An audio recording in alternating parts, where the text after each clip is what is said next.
When Nothing first brought out their line of CMF products late last year, it was an interesting decision. What did CMF stand for in this context? Wasn't Nothing already supposed to be the budget/mid-range company? Why is another affordable brand coming under the affordable brand? But with its first few product launches, CMF blew everyone's expectations out of the water entirely, with insanely affordable tech that was actually good, like this $99 smartwatch and this $200 phone. So when I saw the CMF Buds Pro 2 on my Amazon homepage for just $60, I had to check them out. And while I'm not going to stand here and tell you that these are better than Apple's $250 top-of-the-line AirPods Pro, I will say that these blew my expectations out of the water entirely for a $60 set of headphones. And I will make the claim that these managed to basically surpass every other true wireless earbud in its price range, and even exchange some blows with Apple's own AirPods. In the box for the CMF Buds Pro 2, you'll get the charging case with the earbuds inside, a USB A to C cable, a few instructional booklets, and a set of spare ear tips. I would have liked to see a C to C cable that's a little bit less generic than the one we got in the box, but considering this $1,000 camera I just bought didn't even come with a cable, I'll excuse it. Setting these up with the Nothing X app is dead simple. Just open the earbuds near the phone, and after you've allowed the necessary Bluetooth permissions, they pop right up in the app. They don't yet support the just released accessory setup kit that was introduced in iOS 18, but that literally did just come out. That would give these a more AirPods-like setup experience with the pop-up modal, so hopefully they support that soon. While they don't support accessory setup kit, they do support Microsoft Swift Pair for Windows and Google Fast Pair for Android devices. After you've finished pairing, the app gives you a quick rundown of the different controls you have, like the smart dial, which I'll get into later, and the touch controls on the side of the earbuds, and it also allows you to customize those later. You can log into the Nothing X app with your nothing.tech account, but as far as I can tell, it doesn't add or remove any extra functionality if you don't, so that isn't really necessary. I didn't even realize it was an option until I was just poking around in the app. It doesn't even prompt you for one. It's just there if you already have an account or you want one for whatever reason. During my setup, the earbuds did need a firmware update, which took around, I think, 5 to 10 minutes, but after that was done, they were ready to go. And I could have skipped it, I just decided not to. The Nothing X app is very intuitive, and it brings pretty much everything you'll need to control your earbuds right there at the forefront of the app, including equalizer profiles and noise cancelling modes. On the homepage, you've got the battery life of your earbuds and the case, if the headphones are inside the case, along with options for your EQ, touch controls, noise control, and the ultra bass toggle, which I'll talk about later. You've also got a button for the spatial audio effect right there. All of these options do pretty much exactly what they say on the tin, with the equalizer controlling the overall EQ preset of the headphones, controls configuring the gestures, and so on. In the settings menu in the top right, there's a few more options you've got at your disposal, such as in-ear detection for automatically playing and pausing media, dual connection for connecting to multiple devices at the same time, low lag mode to reduce latency while gaming, an ear tip fit test, and a Find My Earbuds to play a loud sound if you've lost them.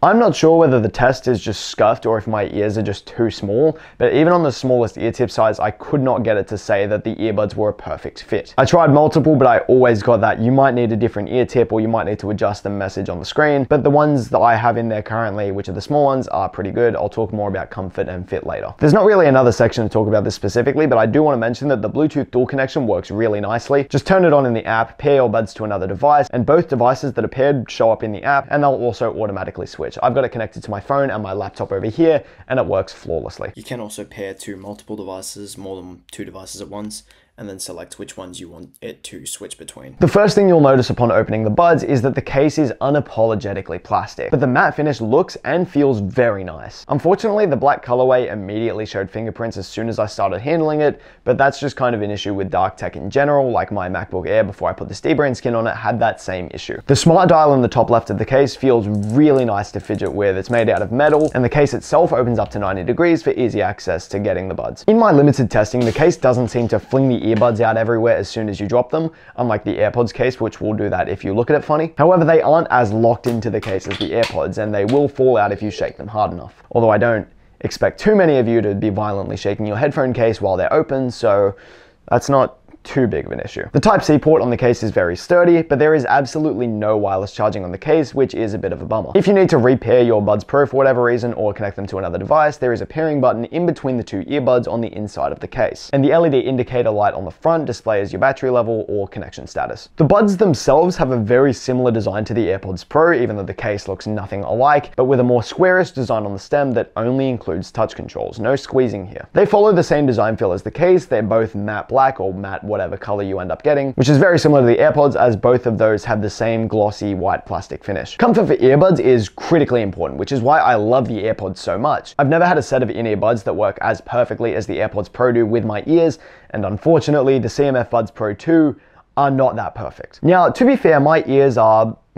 small, I'll say that, but currently the smallest ear tip is just not quite small enough for my right ear specifically. In my left ear it's fine, but on my right ear, which is where I use the extra small tip for the AirPods Pro, the small for the CMF Buds just doesn't fit exactly right. I would love to see in maybe a Buds Pro 3 an extra small fit for the people like me. I mean, if my face is entirely still, like I'm not moving that much, I'm not talking, they fit pretty well. They stay very secure in my ears. But kind of any sort of facial expression or smile or laughter particularly will make both of the buds start coming loose. Like I mentioned, my left ear is much better and rarely comes loose in day-to-day use, which is the one that uses the standard small tip for the AirPods Pro, so that kind of was expected. This is again entirely from my own experience though. If you've got bigger ears, these are probably going to fit perfectly. Once they're in and sized correctly, they are very locked into place and pretty light in the ears. They're only a slight bit more noticeable to wear compared to my AirPods. One thing I do want to mention, this isn't a problem specifically with these earbuds, literally every earbud has this problem. I forgot how annoying it is to change earbud tips without that locking mechanism on the AirPods Pro. On the AirPods, it's just click in and out and you're done in 30 seconds. Literally anything else, it's going to take you at least 2 minutes. What all of that essentially translates to in real world usage is that occasionally I have to readjust my buds if I'm using them while I'm talking. During standard office type work like writing out this script, they stay locked in without any issues. Exercising in various types of exercise is alright. I do have to readjust them slightly more when my ears start to sweat. I recorded some of my thoughts straight after an exercise when I went for a run, so I'm gonna throw up some of those thoughts now. Alright, about to start. Here are the buds. These are going in. Boink. Boink. And we're ready to go. I'm Debo. It was hot as f. Buds were pretty good. Fit was a bit loose, not as good as the AirPods. I definitely still think these are the best for running because they don't fall off. Pretty good though, a few Bluetooth dropouts. Also, after about 50-minute run, 95% on both ears. That's pretty good.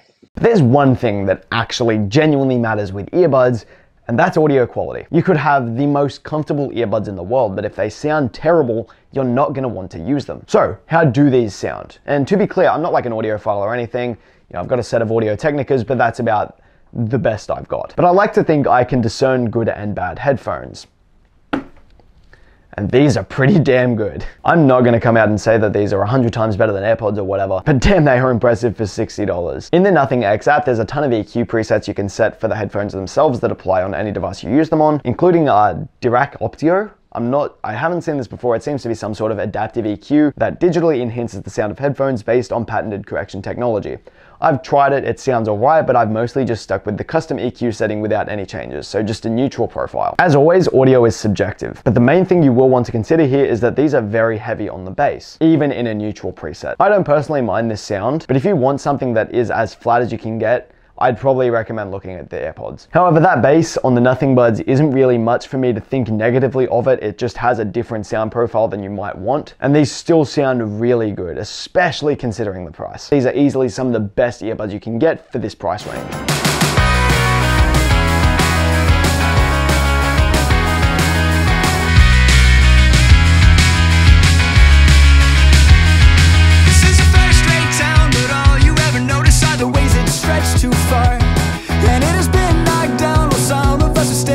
If you absolutely love bass and you need it even more, you can also turn on ultra bass within the app. From my experiences, this seems to boost the bass frequencies while also turning down the other frequencies in the song. It kind of makes it sound like the bass is just much louder and everything else is quieter. It's not just bringing the bass up, it seems to bring everything else down as well. This is not giving you skull candy crusher, shaking the headphones on your head levels of bass, but it is adding an effect that is very noticeable. Similarly to the AirPods Pro, these do have a spatial audio effect, but I've mostly left it off.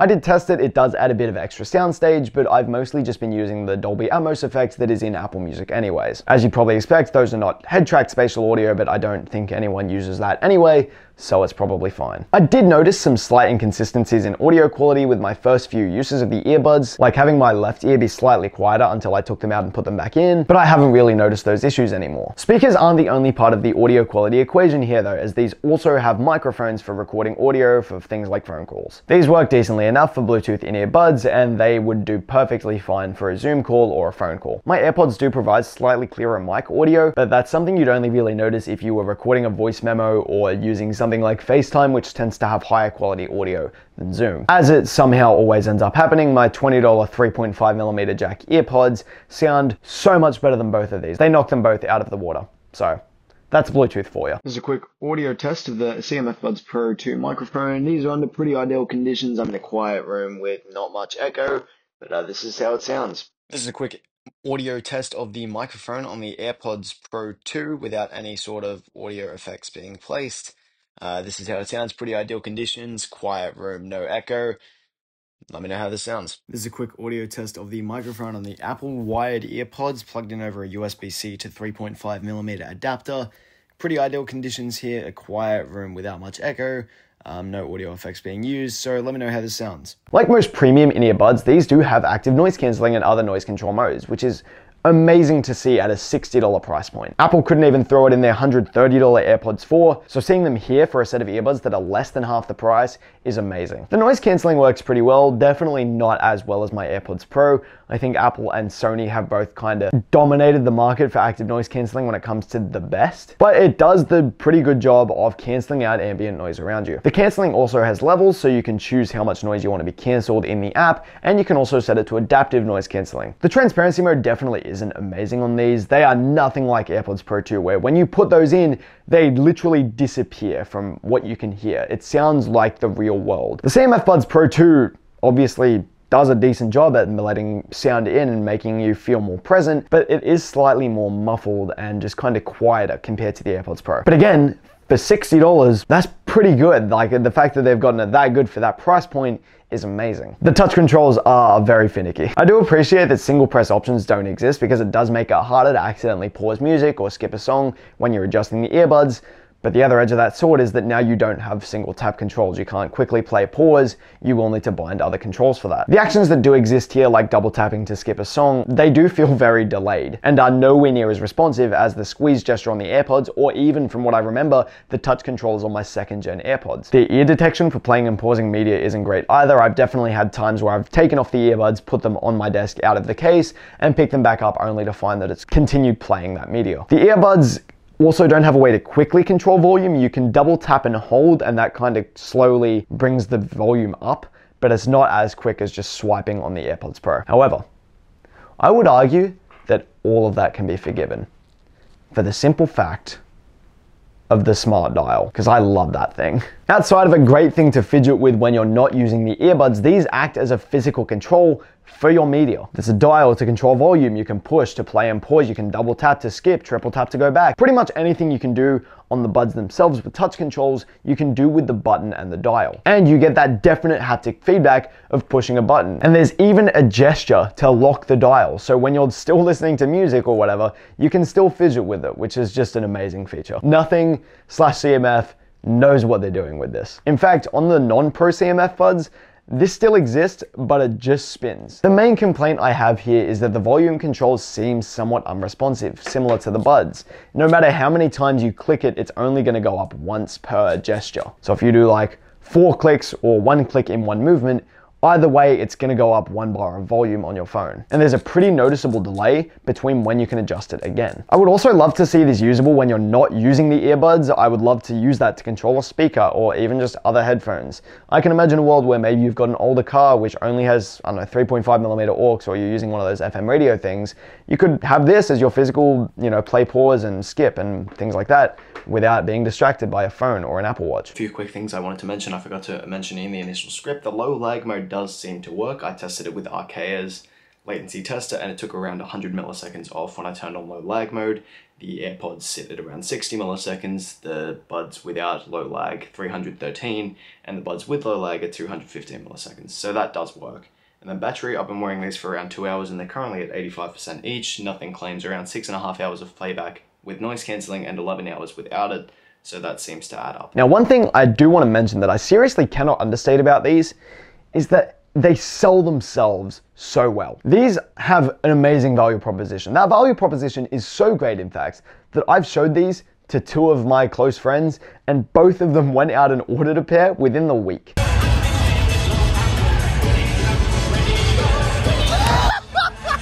I recommend a lot of tech to my friends, and that's never happened before. Granted, a lot of the time it is things like, oh yeah, I can't get enough of my $250 Apple Watch, which is a slightly harder value proposition than these $60 earbuds. Sound pretty good, but it's still seriously well how impressively these just sell themselves. So, while I won't be using these to replace my AirPods Pro 2, I love those things, because they aren't better than those.